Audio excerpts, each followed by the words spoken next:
Look, you do the work. What'd you say? You know, this is a beautiful little inn that YouTube area and I was just playing through this video. It might work for you. It's kind of, I'm sure it would. It's very folksy, and nice harmonies to it.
Hey Carl, is this a choir singing here or not?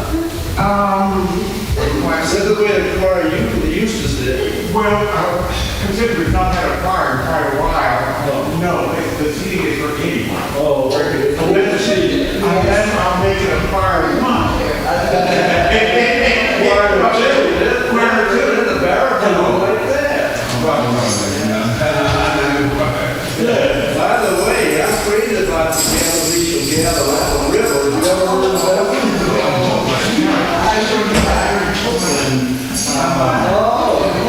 I was being clever. I thought that was the Galileo Gather. It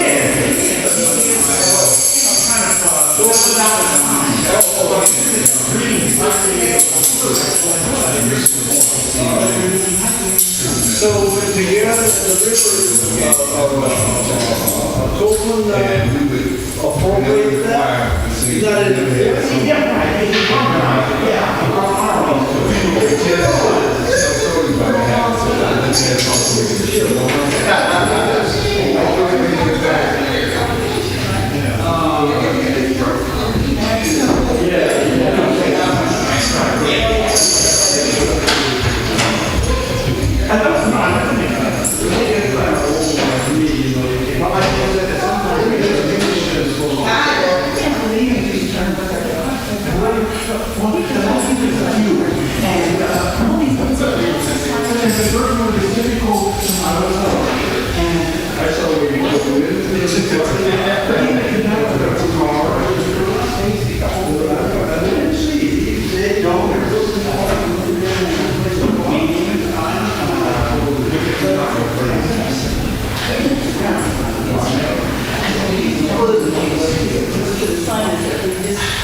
I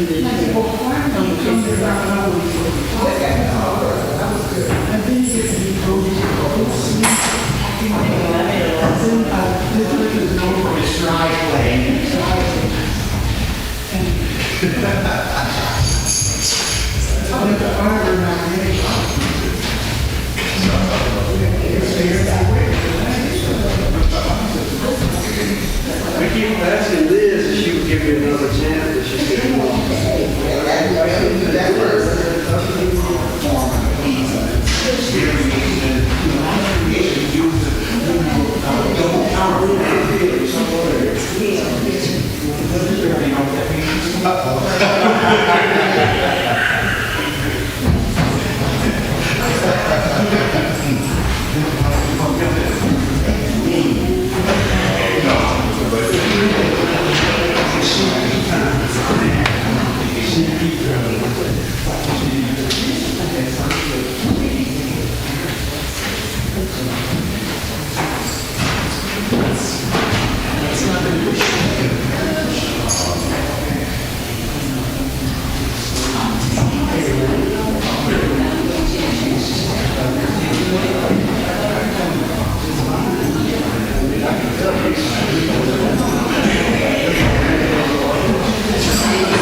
Testing, testing.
yeah.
Why don't you rock my soul?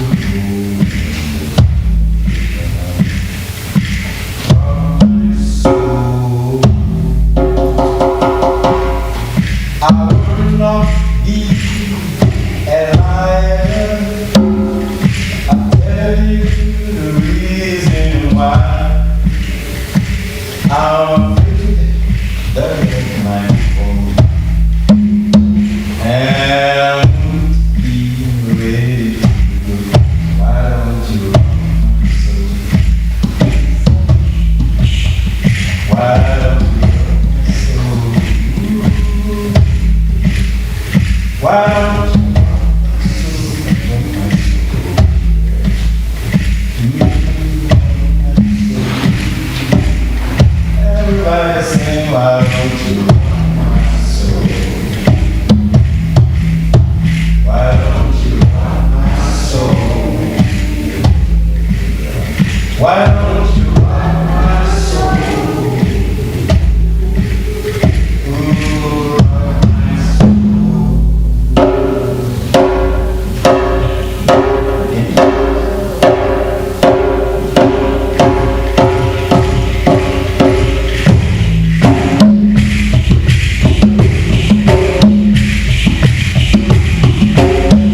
singing. Now, while they're just simply the set here, I just want to explain to you something about this song. It's not easy to be able to sing first time, maybe your first time. Visitors here. So notice, first of all, that the title is Now Let Us Sing. Not Now Let Us Whisper. Now let us sing. You need to make a joyful noise, whatever the quality of your voice is. Make a joyful noise. Now, you must know what a call and response is. When you call, you want to respond. So that's what this song is. The two-part song where we have somebody who's leading. There will be people who can sing real low. Now let us sing. Those people. And then the rest of you will be responding. Sing to the power of the faith within. You see that? And we'll continue the song like that. Now the second verse is below. Sing to the power of the hope within. Then the third verse, sing to the power of the love within. And the last verse is sing to the power of the joy within. Now I'm going to warn you, if you do not see it well the first time, one of the ministers will allow you to repeat. So let's not repeat. So, I'm going to ask a few of you, fellowship church people, to come up here and help me, because I can't lead and play and sing and direct at the same time. So, Peter, some of the low boys, Brian is busy now, so you can't help, but they'd like to come on up here. And where's some of the other low boys here? Very smart. Emily, you come and help with the higher boys, and Philip, come and help with the lower voices. And Brenda, come and help. And Alice and Sheila, come on up here. You help with the higher voices. And Carol, come on up too. So I'll do the higher voice, and you'll do respond, and you with the lower voices, you'll do call it. Now let us sing. I want you completely separated from this. Don't keep us here.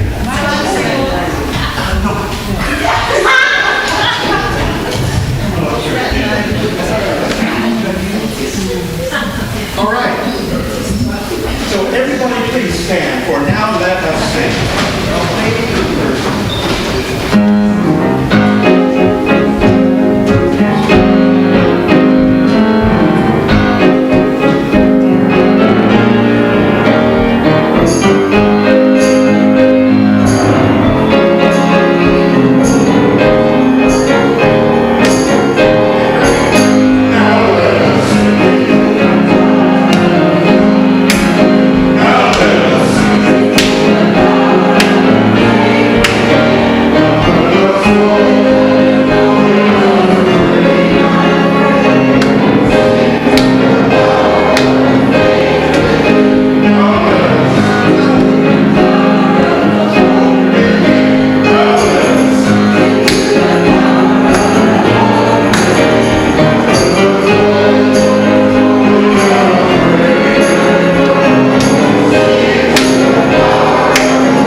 Our invocation comes from the writings of Friedrich Wilhelm Nietzsche. Remain faithful to the earth, my brothers and sisters, with the power of your virtue. Let your gift-giving love and your knowledge serve the meaning of the earth. Thus, I beg and beseech you, do not let them fly away from earthly things and beat with their wings against eternal walls. Alas, there has always been so much virtue that has flown away. Lead back to the earth the virtue that flew away, back to the body, back to life, that it may give the earth a meaning. Verily, the earth shall yet become a site of recovery. And even now, a new fragrance surrounds it, bringing salvation and a new hope.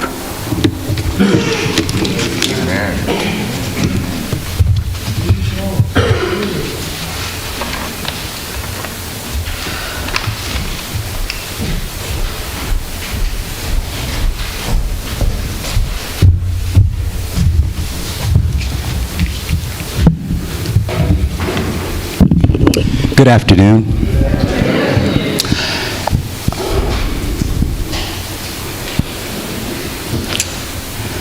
On behalf of the members and ministers, I would like to welcome you all to the Church for the Fellowship of All Peoples. We are thankful for this opportunity to acknowledge the landmarking of this building and the opportunity to once again to bring to our consciousness Drs. Alfred Fisk, Howard Thurman, in addition to the founding members of this church. We welcome those who are present with us in the sanctuary today and those who are viewing this service over the internet. A special welcome to our visitors, our program participants, our guest musicians, and our speakers. For 79 years, Fellowship Church has allowed individuals to gather to affirm their understanding as all people of children of God. In addition to being our anniversary and annual convocation, today's program is also a fundraiser. Therefore, I ask that during the offertory, you remember that and give generously, please. We invite you to join us after the service in Thurman Hall downstairs for refreshments. And we ask that you join us in the future to worship with us, either here in person or on the internet. We meet here every first, third, and fifth Sunday to worship at 11 a.m. Second and fourth Sundays, we are on the internet. The second Sunday, we do a community check-in where people can sort of tell us how they're coping with life and all the changes that we've experienced over the last couple of years. On the fourth Sunday, we have the Engaged Spirituality, which is a group that meets to discuss book topics, videos, and podcasts, all of a spiritual nature. We encourage you to sign up for our weekly email letters that we send out and our monthly newsletter. You can do that by going to our website, and at the bottom it says, subscribe to the newsletter, and just put in your email address. That's all that's required, and you'll be on our list and you'll be hearing from us. And if you don't want to do that, you can always go to the church's website, www.fellowshipsf.org, and check out what we're doing, when we're doing it, and all of that. By the way, in the program booklet, if you look at page 7, we have a brief listing of the events that we're going to have over the next couple of months. We hope that you can join us at that time. I would also like to thank all the volunteers who brought food, those who are going to assist us with the cleanup and the setup downstairs. And once again, welcome, and we hope that you are inspired and transformed by something that you experienced here today. Thank you. Welcome again.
What a day this is. And what a pleasure it is to introduce our guest speaker today, Dr. Matthew Fox.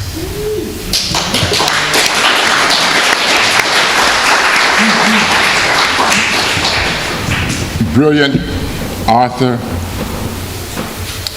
theologian, creative educator, a person full of joy. Amen. You can't be around Matthew Fox without smiling and engaging life in a way that is so powerful and so helpful.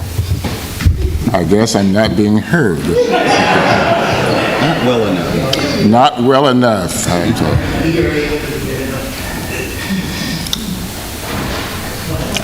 you. Whoops. You want to hear it in case Catherine too? No, that's fine. Okay.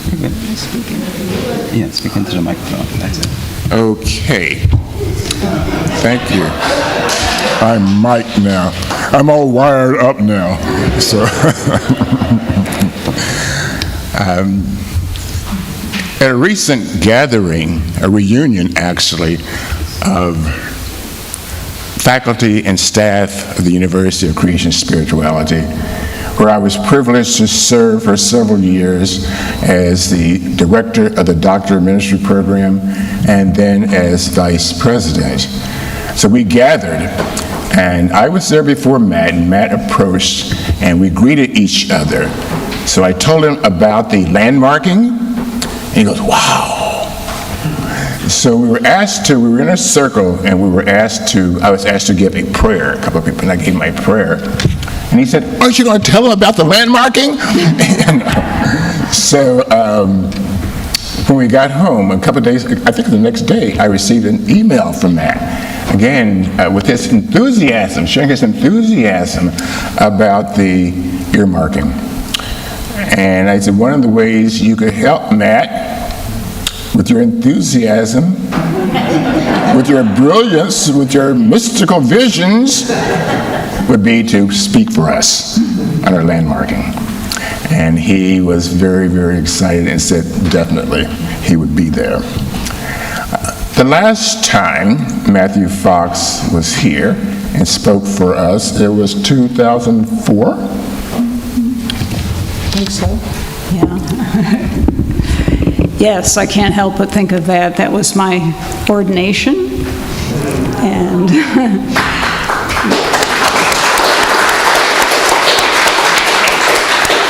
a couple of years ago. Yeah. And I just want to, before I go any further, just say thank you so much, Matthew Fox, for your life, for your work, for coming to that ordination, and for being here today. Thank you so much.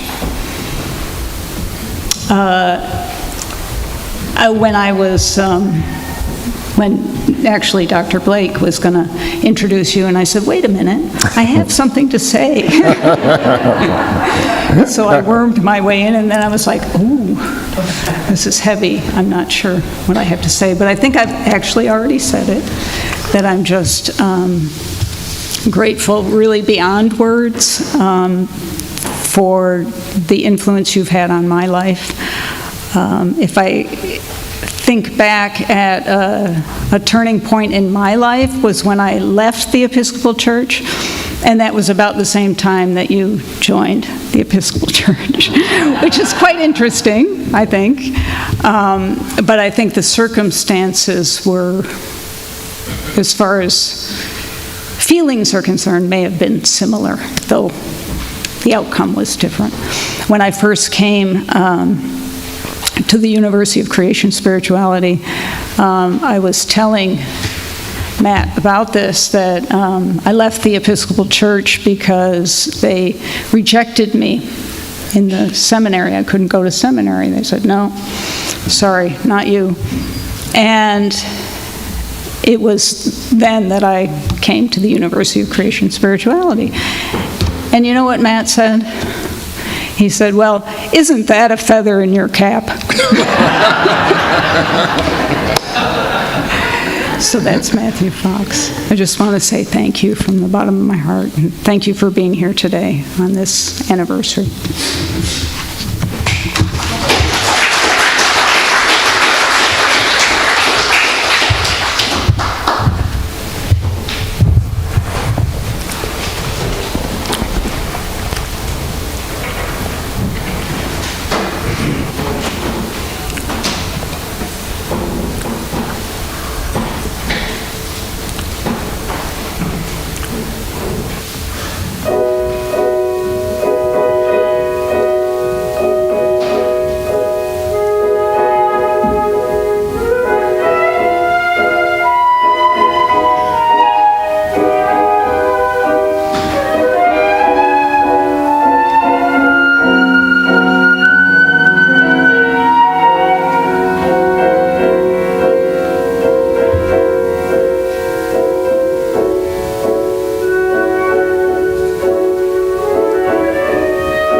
Good afternoon. It's so good to be with you all, and I'm so grateful for these musicians who have ushered in the Spirit. All of you, the Carl at the piano, and our flautist, the drummer, and the teams that led us all. What a way to bring the waves in and the Spirit in. It's so moving. It's so elegant even. And that's the word that came to me when I was thinking about this event, this wonderful event of the landmarking of this space and all the ancestors who have blessed it by their presence. And I was thinking how, for myself, it's been such a privilege to meet Howard Thurman in his writings, in his recorded sermons, in some television interviews, and through people who really knew him, such as Dorsey Blake and Alfred Smith, and many others over the years in the Bay Area here. And it was my privilege to meet Sue Bailey Thurman on several occasions at this church, the last one being when we unveiled the portrait that they did of her, which is hanging now in Dorsey's office. And it was a beautiful occasion, and I believe it was her last public appearance, if I'm not mistaken, before she died on Christmas, I believe, that year. Such an elegant woman. So this is what I've learned from both of these people, Sue Bailey and Howard Thurman: elegance. The power and beauty of elegance in language and choice of words, in one's bearing and carrying of their bodies, elegance in their stories, going in the mid-1930s to India to visit with many Indian spiritual leaders, including, of course, Mahatma Gandhi, and bringing back Gandhi's wisdom of nonviolence to America, and especially to Black America. The elegance in the message and the very name of this church, the Church of the Fellowship of All Peoples. Is there anything more elegant than that? Today is a great day, an elegant day, a day that the city of San Francisco, to its credit, has had the intuition and imagination to declare this very place an historic landmark.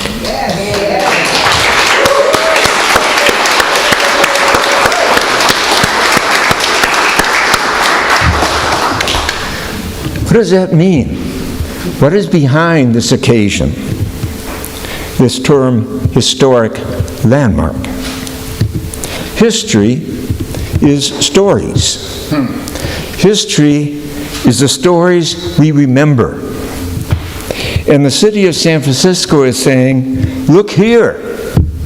Look at the story of this place. And remember it. Remember the greatness of the vision that was named and birthed here. And the greatness of the peoples whose own stories and lives have become imbued with the grace of being here over the last 79 years. Remember our ancestors, therefore. Their vision and their courage, their hunger and imagining and working for a new and better future. And what is that vision and future that this womb, this manger, this birthplace holds and holds out? It's in the name, a fellowship of all peoples. As Howard Thurman wrote, adapting and updating St. Paul,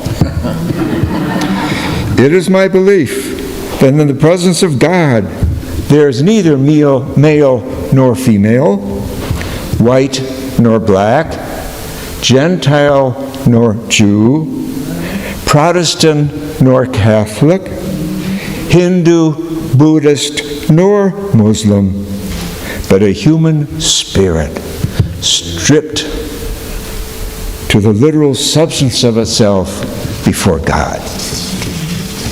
That is Howard's vision, that we strip ourselves beyond religious denominationalism to the literal substance of ourselves before God. This is a vision for the 21st century. Webster's dictionary defines landmark this way: an event or development that marks a turning point or a stage, a structure as a building of unusual historical interest, especially one that is officially designated and set aside for preservation. Landmark. Mark this land. Mark this place. Officially. Why?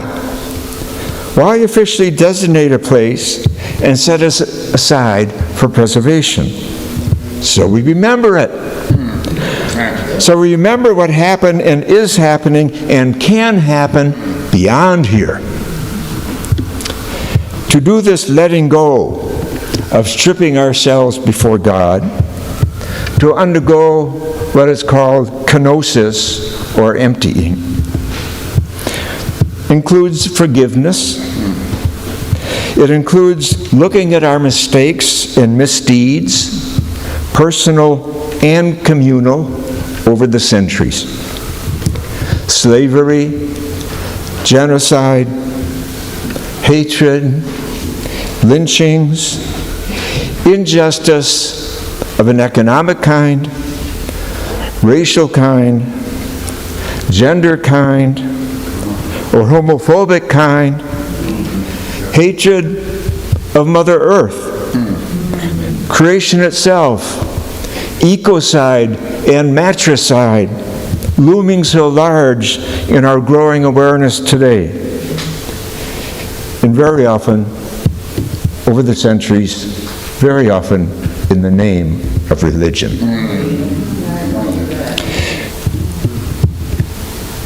The situation today around ecocide and matricide, Howard Thurman warned us about when he wrote, quote, that the collective psyche shrieks with the agony that it feels as a part of the death cry of a pillaged nature.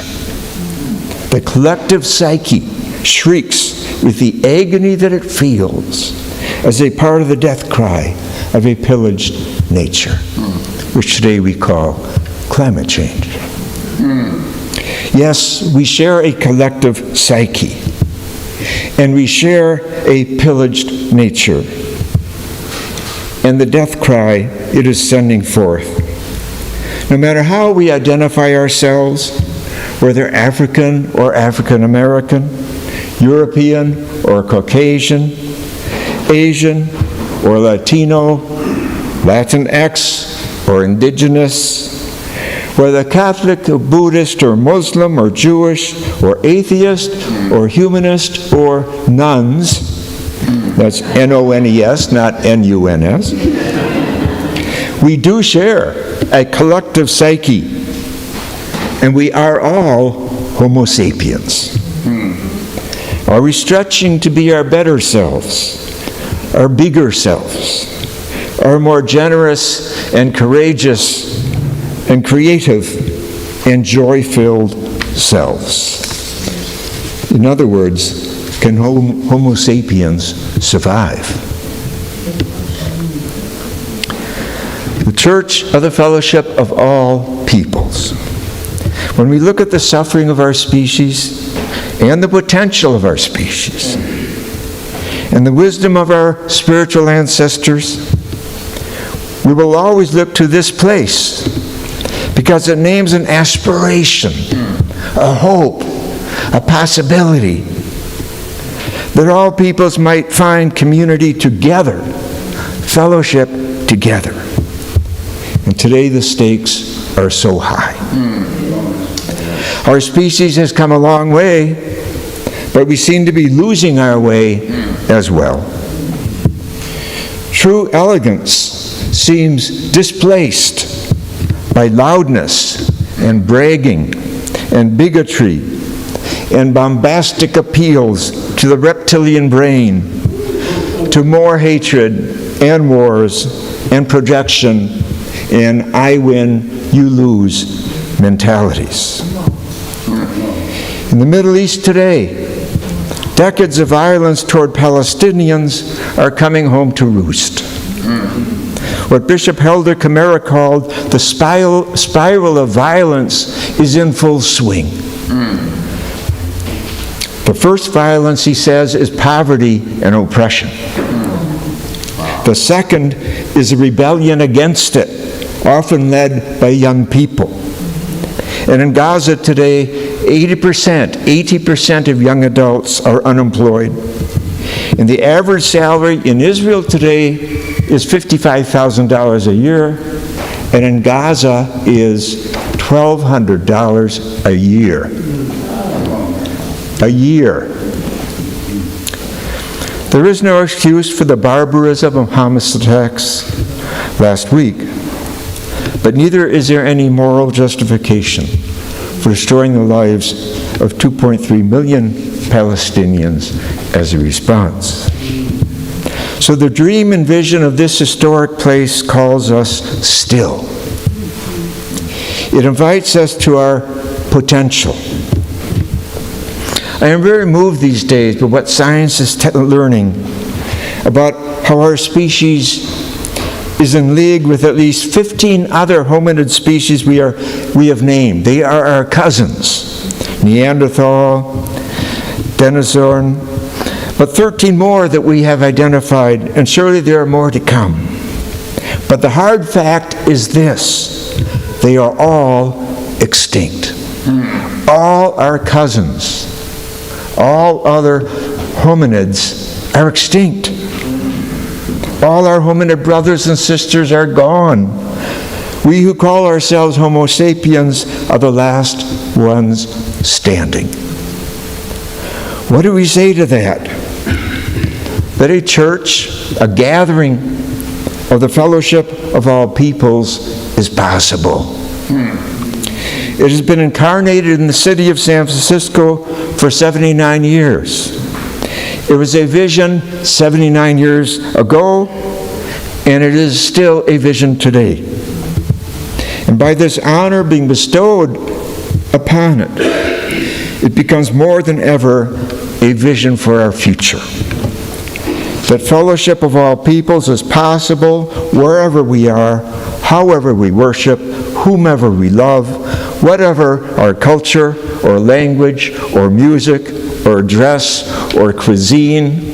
Vive la différence. Celebrate the diversity. Has there ever been a more pressing time for a vision of the fellowship of all peoples? When white supremacy movements are parading around in high places in our country and as something called Christian, when hatred and grievance and vitriol, rather than love and caring and justice-making, are in the air and on the air and in the media and in the social media, where institutional violence, otherwise known as fascism, is appealing to so many around the world and in our own country. And when wars are raging in Ukraine and the Middle East, the question is simply this: can humanity move beyond war? In a recent survey done at the University of Chicago about religion in America today, only 10% of respondents, 10%, said they still possessed, quote, a great deal of confidence in organized religion. Sexual abuse scandals, social and political stances were cited as a main reason that people are leaving organized religion. But humanity is all peoples. Black people and white and Asian and indigenous and Latino and gay and straight and trans people. Male and female people. Not only Howard Thurman is remembered today, but Sue Bailey Thurman, who did so much to hold up black women, to tell their stories. Ancestors who accomplished so much and received so little gratitude for it. So all people, Church of all peoples, includes women as well as men, and of course people of all religious faiths and nuns. The nuns are a rapidly growing group in our world today and in this country, especially among young people who, having learned and beginning to learn more the complicity of religious leaders with injustices of old, whether slavery or fascism or genocide, are turning their back on organized religion, but not on spirituality. How important is it to remember our ancestors? How important is this remembering thing that we're honoring and celebrating today? Rabbi Heschel says that all of Jewish religion and liturgy can be summarized in one word: remembering. Remembering the Exodus. And of course this archetype, this event was picked up by the black church in a big way. It became a motto of civil rights movement, that liberation is possible. Pharaoh, let my people go. Remembering Passover. Events of liberation, still alive today. Jesus saying, do this in memory of me. Not just the Last Supper, but the Beatitudes too. Loving your enemy, thirsting after justice. We remember these by living them.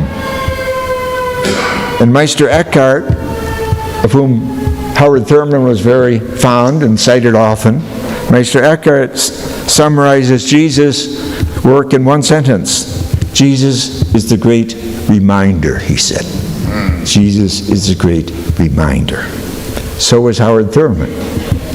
So are all the great spiritual visionaries in human history. To remind is to heal. It is to redeem. Is to make whole and make possible. Science today is urging us to remember also. Remember how we got here and where here is and what here is. The Webb telescope is a reminding instrument, bringing to us the beauty and wonder and awe and amazement of our 13.5 billion year journey that brought all of us here. And by all of us, I don't mean just you and me and two-legged ones. I mean the elephants and the lions and the tigers and the whales and the rainforests and the oceans. It's been a journey, folks. And we want to remember it, not take it for granted. It is so special, this place we call Earth. And here we are making more stupid wars as if that's going to solve anything. We remember the work of Howard Thurman and Sue Thurman and the entire civil rights movement with all its martyrs and heroes and sheroes and those teenagers who filled the jails. But remembering is not just about remembering the past. It is about remembering the future. Remembering the future. Our children's and grandchildren's. And 7 generations from today, that future, that remembering, keeping them in mind about what kind of earth, what kind of waters and soil and air and peace and justice are we putting forward for the future generations. Will the sea be rising 3 feet? Well, we think we have an immigration issue today. Wait till that comes down. Will forests be denuded and oceans fished out and turned acidic? Species extinct, elephants, these amazing beings, tigers and giraffes and so much more. Will droughts and wildfires and famine and immigration to escape the rising seas, will that be the future? History is not for the sake of the past. It's about learning from the past, from the stories of our ancestors, how to respond to the present in order that there be a future. And this is why we make landmarks. A church, a gathering of the fellowship of all peoples, is not something done or finished. It is something we aspire to. We want to see happen now and in the future.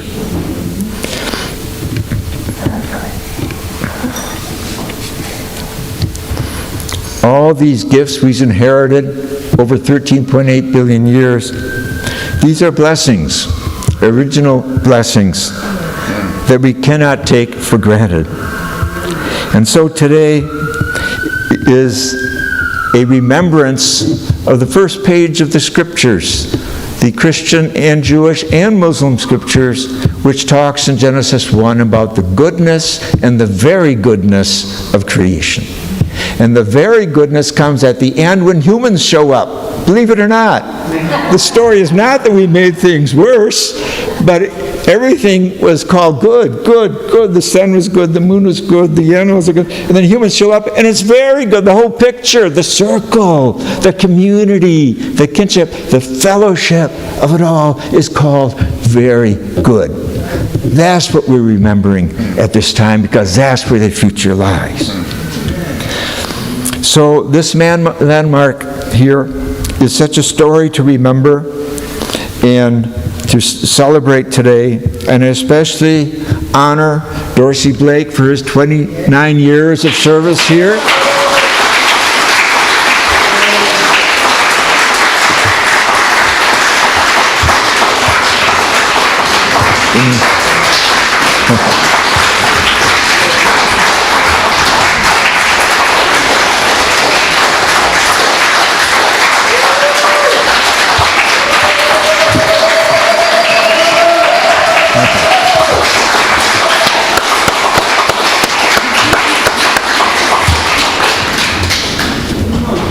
He had some big feet to fill, big footsteps to fill.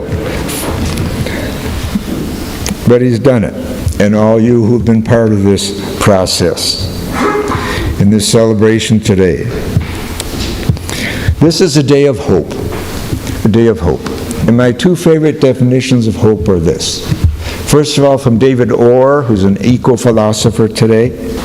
He says, hope is a verb with the sleeves rolled up. Hope is a verb with the sleeves rolled up. I really like that. Hope is proportionate to our ability to work it, to work our inner selves and our contributions we can make to communities to which we all belong. The inner work and the outer work. And the second definition of hope that stays with me is from Dr. King, of course, a student, a disciple of Howard Thurman, who says that hope is the refusal to quit, the refusal to give up. So it's in this context that we all celebrate today, this very special day. This vision, this gift, this incarnation. We thank Howard Thurman, Sue Bailey Thurman, Dorsey Blake, Catherine Brenton for her service here all these years as associate pastor.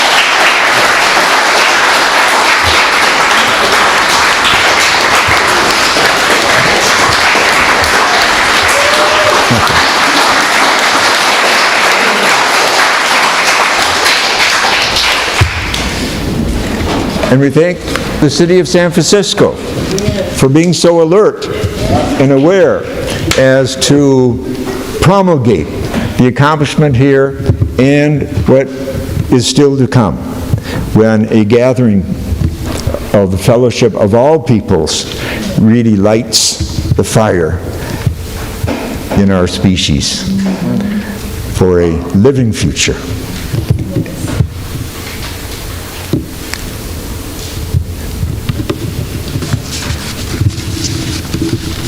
Thomas Aquinas says, compassion is the fire that Jesus came to set on the earth. May this day be a new stage in the fire of compassion that all humans, Homo sapiens, are so capable of.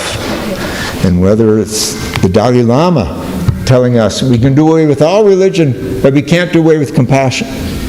Whether it's Jesus saying in Luke 6, be you compassionate as your Creator in heaven is compassionate. Or whoever is saying it, hey, this is the best of our species. Yes. And every spiritual teacher from every tradition teaches it. So hey, what's holding us back? Fire. Amen.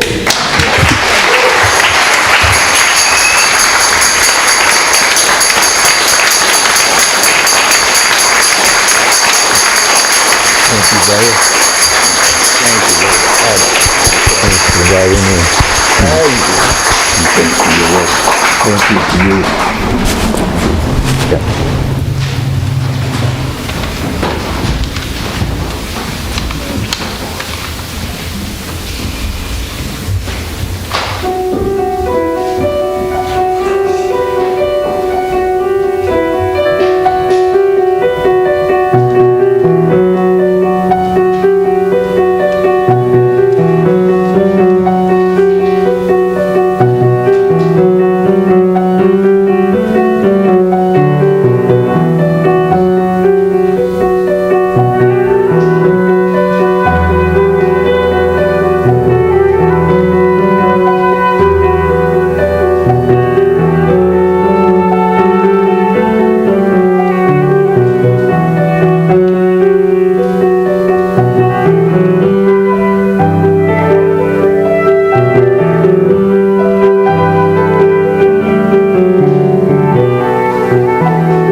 Good afternoon, everyone.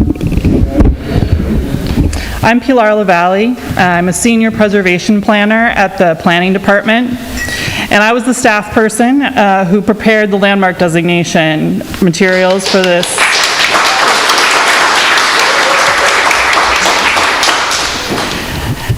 Which was designated in July of this year as San Francisco landmark number 309. The San Cities Landmark Program began in the late 1960s, and to date includes 9 landmark historic districts, which are groups of buildings, and 310 individual landmark properties. Designated city landmarks and landmark districts include iconic architectural masterpieces, monuments to historic events, and places associated with people and cultural and social movements that have defined our city. Landmark districts are groups of buildings that share architectural and historic significance, such as Telegraph Hill, with the city's largest concentration of pre-1870 structures, Alamo Square, with our famous painted ladies of Victorian residences, and South End Historic District, a collection of brick warehouses from almost every period in San Francisco's long maritime history. Individual landmark properties, of which this is one of 310, range from iconic buildings like City Hall, Mission Dolores, Ghirardelli Square, Transamerica Pyramid, and the Ferry Building, along with unassuming structures like the Tan Fornan Cottages, constructed in 1853 and believed to be the oldest residential buildings in the Mission, or a late 19th century shipwright's cottage. These individual landmarks also include places of important cultural associations like Marcus Books and Jimbo's Bop City in the Fillmore, or Casa Sanchez in the Mission, and artworks like the Great Cloud of Witnesses collage at Ingleside Presbyterian Church and frescoes by Diego Rivera, as well as the former home of the late LGBTQ icons Del Martin and Phyllis Lyon. It has been truly gratifying to be involved in adding Fellowship Church to the city's ever-evolving and expanding landmark properties. In the landmark designation, the church is identified as culturally and historically significant as one of the first interracial, intercultural, and interdenominational churches in the United States. It's also very significant for its association, obviously, with Dr. Howard Thurman and his wife, Sue Bailey Thurman. And uniquely, it's only one of a handful of such landmark properties that are significant for their association with important people in our history.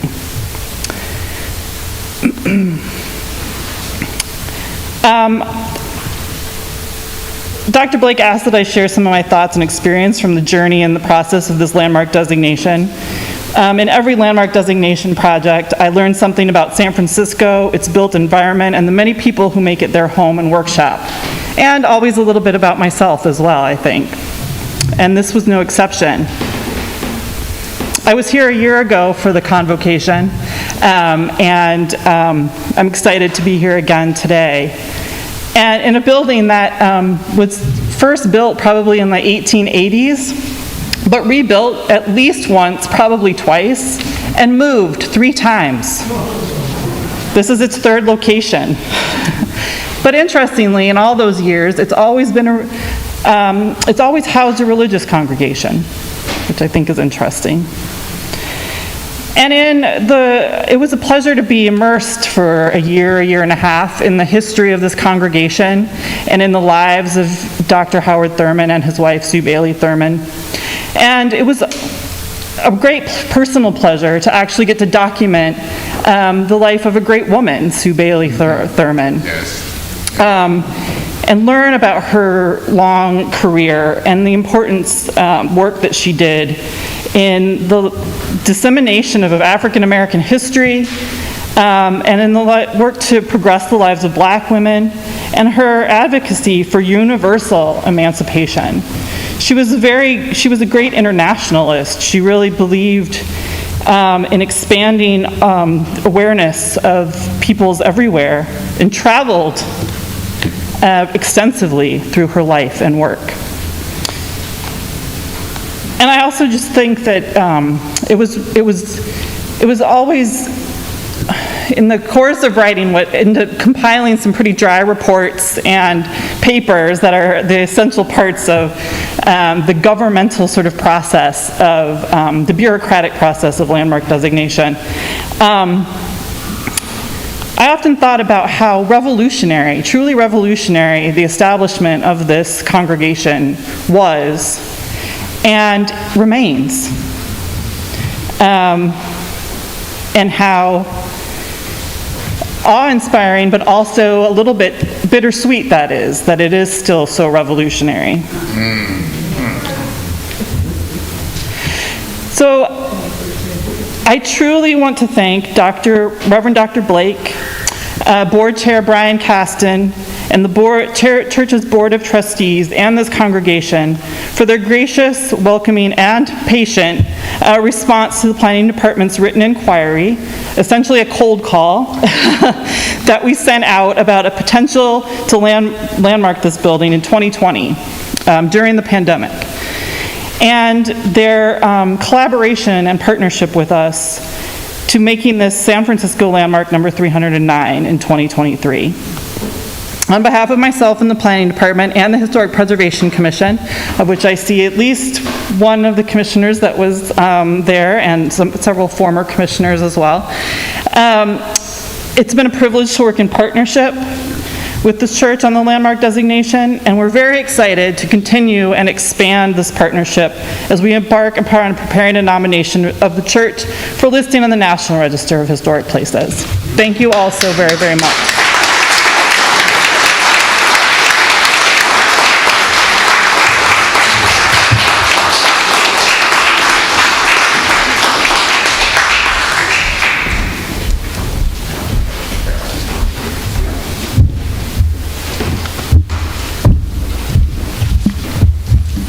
Hello, and again, yes, of course, welcome.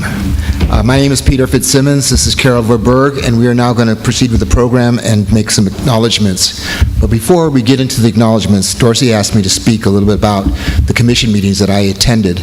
I attended 3 of them, and it was an opportunity for somebody from the community to speak, and I got up there and I shared growing up in this church and coming up to the sanctuary from downstairs in the basement where they kept the kids at Sunday school, and coming up here and being, whisked over to the corner over there and told not to make any noise and to just center down. And we heard Dr. Howard Thurman speak, and at that age, 6, 7 years old I was. It was mesmerizing. I didn't quite have a finger on the pulse of what he was saying, but I knew he was being revered, and it was important to speak.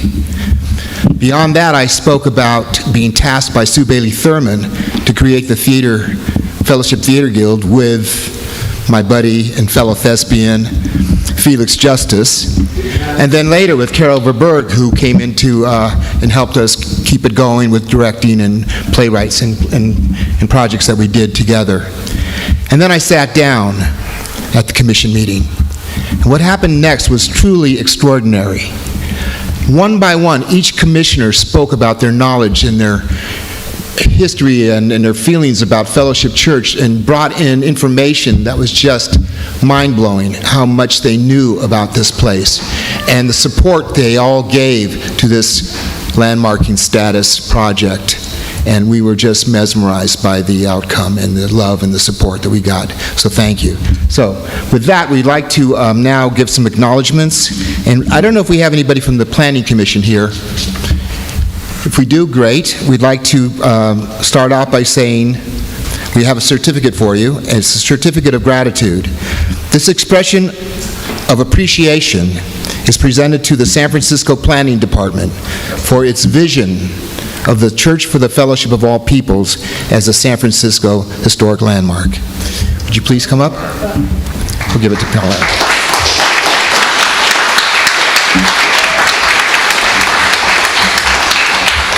The second one is a certificate of gratitude to the San Francisco Historic Preservation Commission. I know we have a commissioner here with us.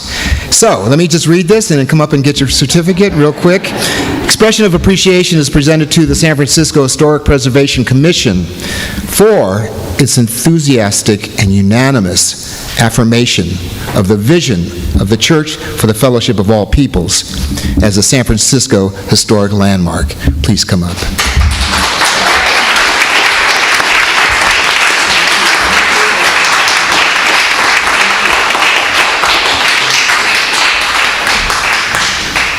And our third acknowledgement is to the San Francisco Board of Supervisors.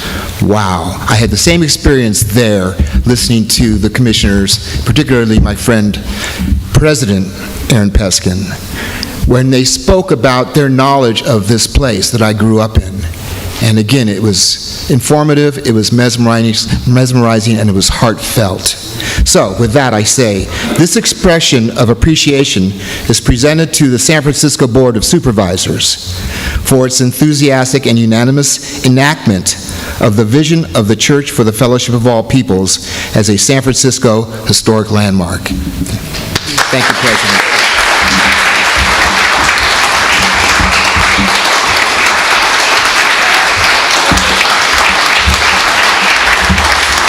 Turn over to him. I'd just like to add my personal appreciation as a District 3 constituent of Aaron Peskin's, who has worked for us in the same spirit as Dr. Thurman, Dr. Fisk, and everyone through the generations, understanding that social justice is not a concept or a scorecard, but a commitment that we have to work for every day.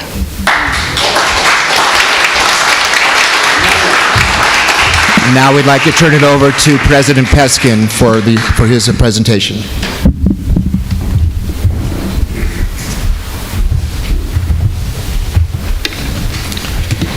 Reverend Dr. Blake, Reverend Benton, to the members of the congregation, let me start by thanking Planning Department staff, Pilar LaValle, for her work.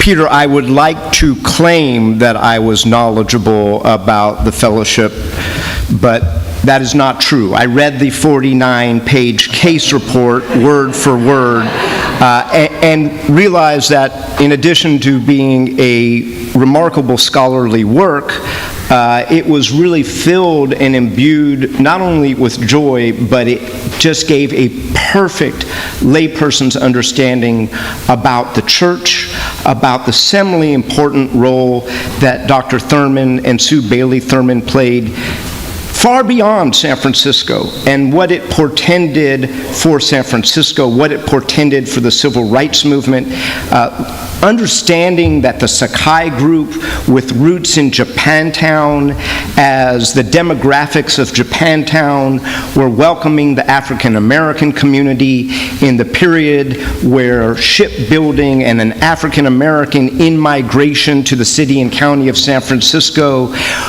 and then deliberately choosing to leave that neighborhood. Dr. Thurman chose Russian Hill for a reason. And I say that on the day, I was just telling Pilar, today, in addition to being the 79th birthday of this institution, is the 150th. I just came from the 150th anniversary of the Chinese Congregational Church, which was a remarkable, not dissimilar story where the first ordained Chinese reverend was ordained there in 1895 with, never known to me, Ji Gam was his name, with a not dissimilar relationship with a Dr. Fisk, if you will, who was Reverend William Pond of 1873. That gets us to 150 years. But let me say a few words about historic preservation, which, as a bunch of the former and current historic preservation commissioners know, is near and dear to me. This is a field that has evolved not only in San Francisco, but in cities around the United States of America and around the world. And the United States of America, the Wild West that we live in, have been relatively late adopters of historic preservation. And San Francisco was good at the beginning, in the days of Joe Alioto in the 1960s. And I see actually people in the congregation who were members of what used to be the Landmarks Preservation Advisory Board. But by the 2000s, San Francisco was far behind much of the United States of America. And we all voted in 2007 to elevate that Landmarks Preservation Board to a Historic Preservation Commission.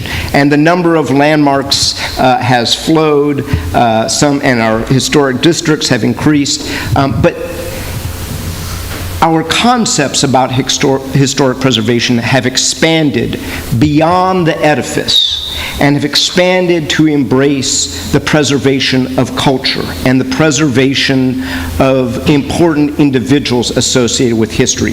And that's precisely what Landmark 309 represents. Now, let me also say that preservation is under some amount of attack, precisely because of those reasons. This is a field that preserves things that people would like to wipe away. Wipe away for economic advantage. Wipe away for cultural advantage. So what is happening here is profoundly important. And I say that acknowledging that about a generation ago, the then Speaker of the California State Assembly, a remarkable human being imbued with extraordinary powers, managed to pass an assembly bill that prohibits the landmarking of religious structures in the state of California. That is my friend, our former mayor, Willie Lewis Brown.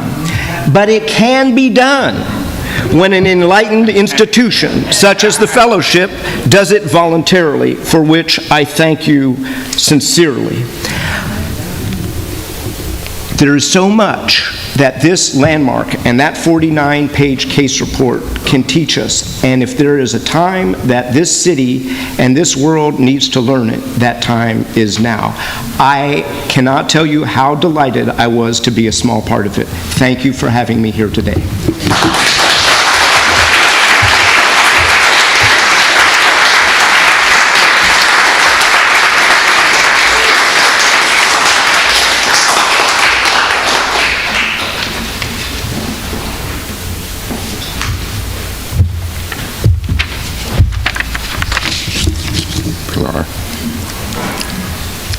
Would you come forth? Yes.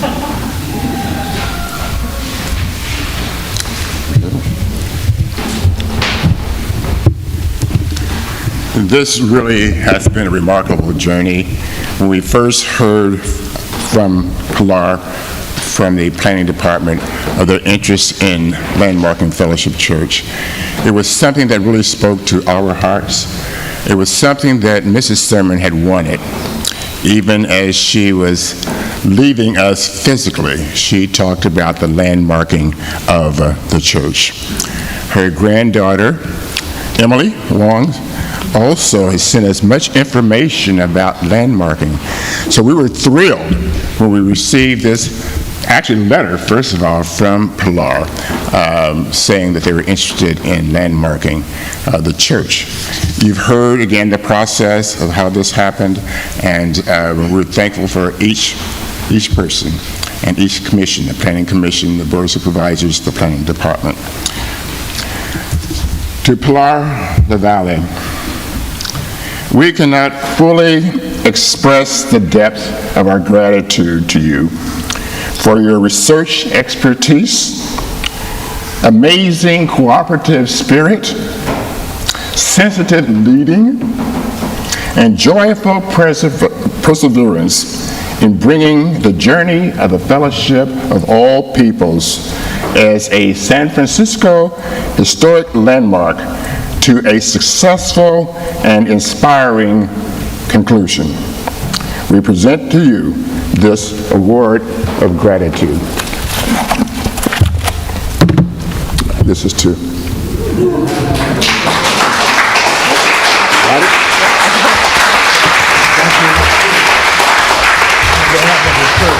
Thank you for your hard work and commitment and perseverance in making this happen, and we're proud to be in the 310. Thank you. Thank you so much. I was not expecting all this. Amen. Could we, thank you. Amen. Okay. Community choir's response to all of this is amen. While we stand.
members and participants joining us online and through Zoom. It is now time for the offering, and I would just like to ask that you graciously contribute to the Church for the Fellowship of All People's mission of inclusivity.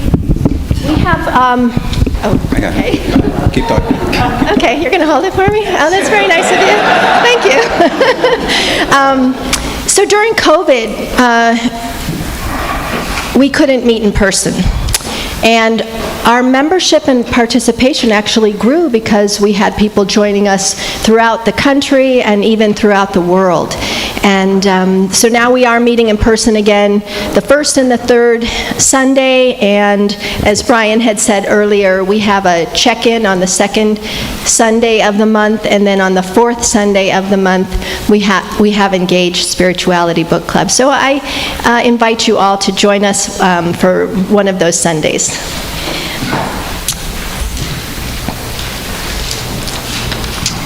Okay.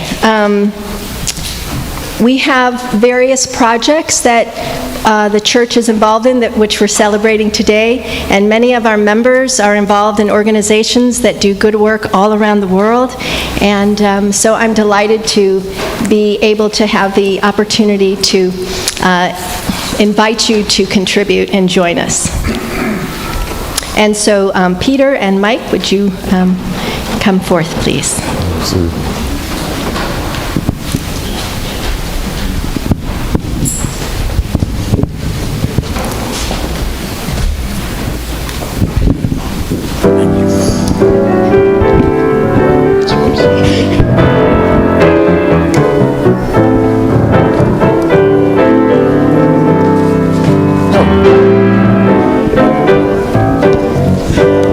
You've given them breath.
May these offerings be a blessing to all of those who so graciously gave, and to the Church for the Fellowship of All Peoples. Amen.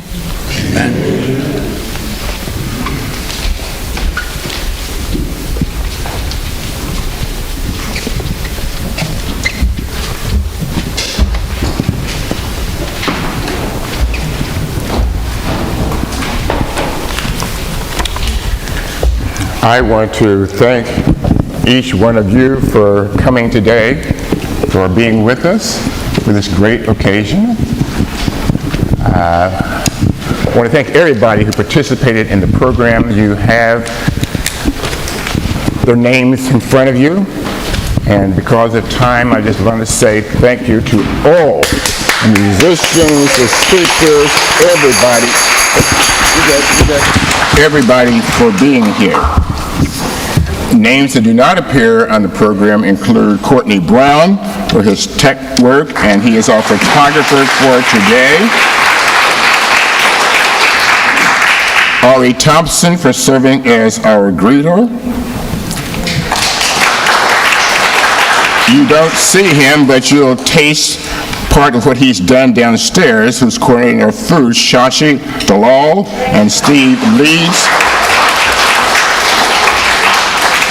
Peter Fitzsimmons for parking arrangement at St. Bridget School. We want to acknowledge our Russian Hill neighbors. We want to acknowledge Melissa from Atlanta, Georgia. Where is Melissa? Please stand. And that's Dr. Spates back there. Dr. J. Spates here from New York. He's head of the Interfaith Seminary at the United Nations. So it's we're great to see you, Dr. Spates. We had a couple of our neighbors. Supriya, where are you? Thank you and you just came in and started working, so we appreciate that. If there are any ministers here, we would like to acknowledge you. Any other government officials, we'd like to acknowledge you and thank you. Philip, would you stand? Great-grandson of Dr. Howard Thurman.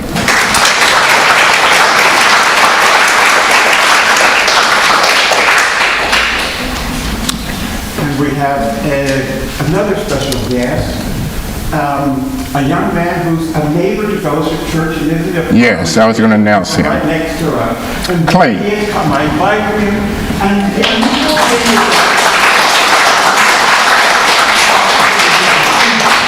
what unusual about the relationship is that one day I'm the church musician, but I also sweep up the needs of the church when I come to practice. Yes. And one day I was sweeping, and this young man was going into his apartment. He said, "Would you like some help?" And he came and Yes. Thank you, Clay. do it on a fairly Yes. periodic basis. We want to thank him and his partner, Clay. Felix, yes. Thank you for recognizing me. I'll only be a minute. Okay. I bring you greetings from Charlotte Meyer. Yes. Beloved member of this church. She wants you to know that she would not have missed it for the world, except that she just entered hospice care yesterday. Yes.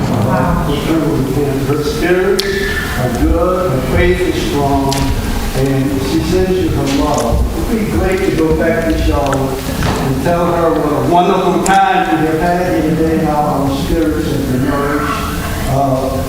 She loves you all. Charlotte Meyer. Thank you. And we also have sitting next to Felix Justice, Mr. Danny Glover, who is not a stranger here. So, Danny,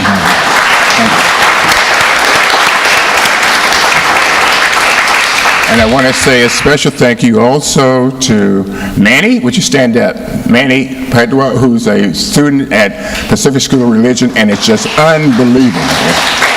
brilliant and community involved. He put together a garden in remembrance of one of our students who was killed last year, who was shot on Telegraph Avenue, and Manny ran with it. We've got a community garden, and he's unbelievable. And I think he spoke to the Board of Trustees today, and then came over, so. That was tomorrow, okay. Just an amazing person, so thank you. Reverend Rivera, would you stand to? Angel Rivera, who was a student at PSR. And I had the pleasure of meeting some of his parishioners not too long ago, and that was really quite a joy. So thank you very much, and the best to you as you continue in your very creative ministries. Yes. Did you have your hand up? Yes. Yes. My name is Harry Cox, and I was here. We can hear you. Stand up. I was, our family was part of Fellowship Church back in the 50s. Oh. Until back in the 50s, and I'm on the ministerial staff now after I retired from my regular job. I'm the ministerial staff at South Bay Community Church. And I'm about to do a class on Jesus and the Disinherited. Oh, great. Over 6 or 7 weeks, one each week for each chapter. And I, as an adult, I was ordained by J. Alfred Smith. Oh, great. Your name again? Harry Cox. Thank you very much. J. Alfred Smith is a great friend. I was in elementary school there. Since Howard Thurman was preaching here, I was downstairs. That's great. Our family was here. Great. I haven't been here since. Great. Well, welcome, and we expect you to come back. Welcome home. Thank you. I know we've spent a lot of time here today, but it's been a good time. And I would like to, Dr. Fox, I have to say a special thank you.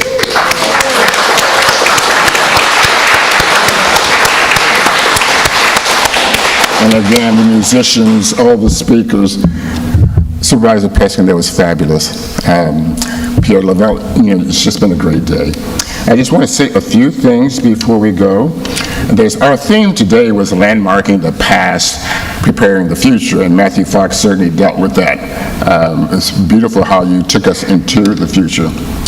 And we have graciously and powerfully celebrated the landmarking of the past, haven't we? Wasn't this a wonderful celebration of that landmarking? Preparing for the future, we selected preparing the future rather than preparing for the future, because we have a responsibility to prepare the future. The future is not something we step into, but we have a responsibility to prepare the future. So we're welcoming and affirming you on your journey, and we desire your companionship, your gifts, your dedication to a world that works for all. This does not mean that we have recipes, but that we trust and love each other in two relationships that inexorably hold each other with respect and goodwill, believing that such acceptance of common ground can remove the barriers that separate and segregate, causing fear, deception, hatred, greed, and the need to violate each other.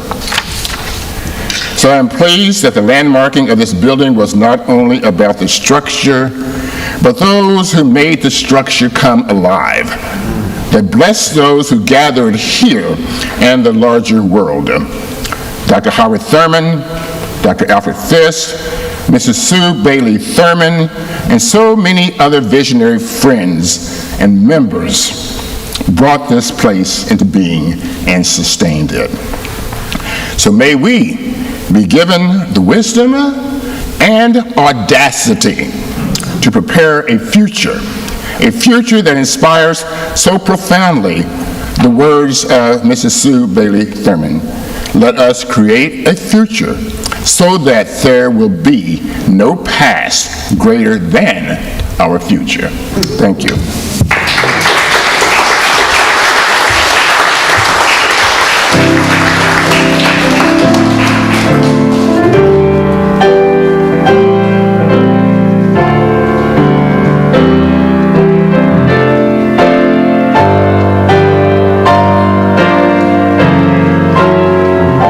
Everybody's looking at me. strangely. First, now at the end, we are building up a new world.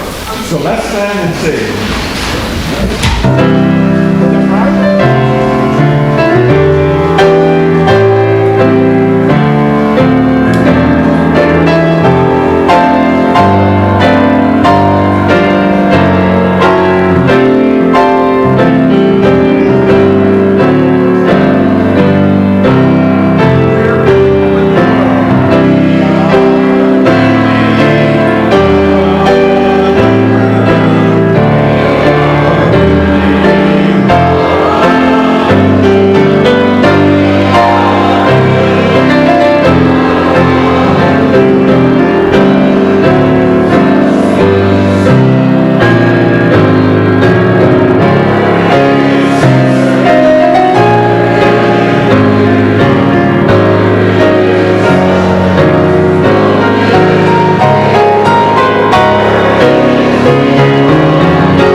Peace, love, power of the all-pervading presence be with you, among you, and in the world through you. Amen. You don't have to read. You might have. Okay. We'll get you. We'll see if I can get you. Thank you. I was not expecting that at all. We had you. That was so amazing.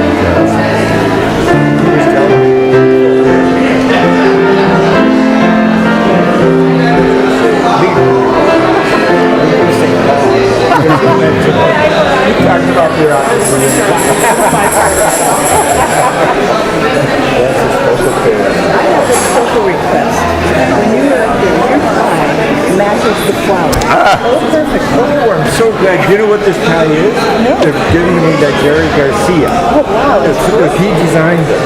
I had his wedding at his funeral. And so I said, I'm coming to San Francisco. I got to wear Jerry's tie. You want it back for a photo? Yeah, this is the flowers. Okay. Thank you for being with us today. Really appreciate it. Very nice. Very nice.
Thank you so much for coming. Thank you.